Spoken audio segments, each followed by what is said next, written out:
Bonjour, dans ce tuto, nous allons vous présenter la procédure à suivre pour convertir une convention en session.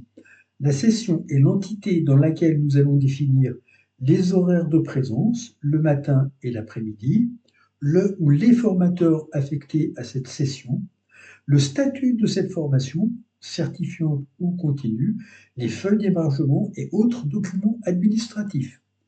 Pour ce faire, nous allons aller dans Convention, liste des conventions, sélectionner notre convention à transformer en session en utilisant l'option Convertir en session. Je clique sur cette option. Voulez-vous convertir? Oui. Créer la session. Voilà, la session vient d'être créée. Dans un premier temps, nous allons nous concentrer sur les informations de base, information générale, date et heure, lieu de session. Nous verrons plus tard dans d'autres tutos les options définies dans le menu thématique, mais dans un premier temps, nous allons donc renseigner des informations de base pour finaliser cette session. Type de programme, secourisme. Le statut de la session, est-ce que c'est une formation continue ou certifiante? Certifiante. Est-ce qu'elle est en inter ou en intra? On va rester en inter. On va lui affecter un code BPF, formation générale. J'enregistre les modifications. Je consulte mes dates et heures pour constater que cette formation s'étale sur 2 journées, le 8 et le 12.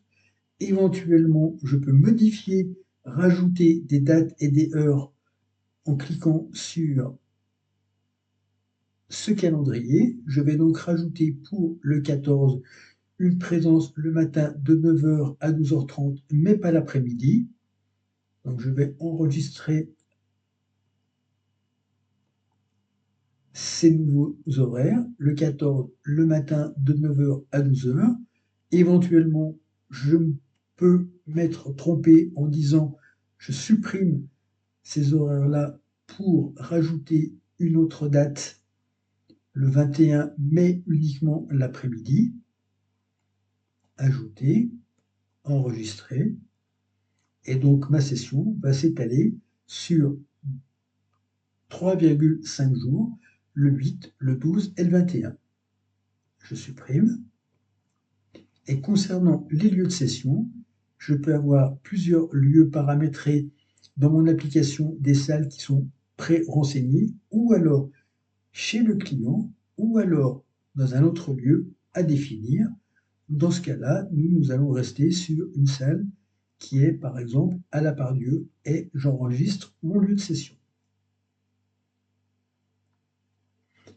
Maintenant, je reviens dans mes sessions, liste des sessions, et je retrouve ici les informations de session avec un petit triangle en disant attention, cette session est à compléter. Pourquoi?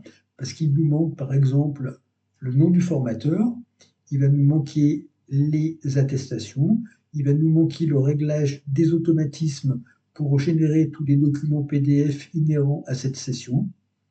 Mais nous verrons dans un autre tuto toutes ces informations de façon plus précise. Et donc nous allons ici arrêter ce tuto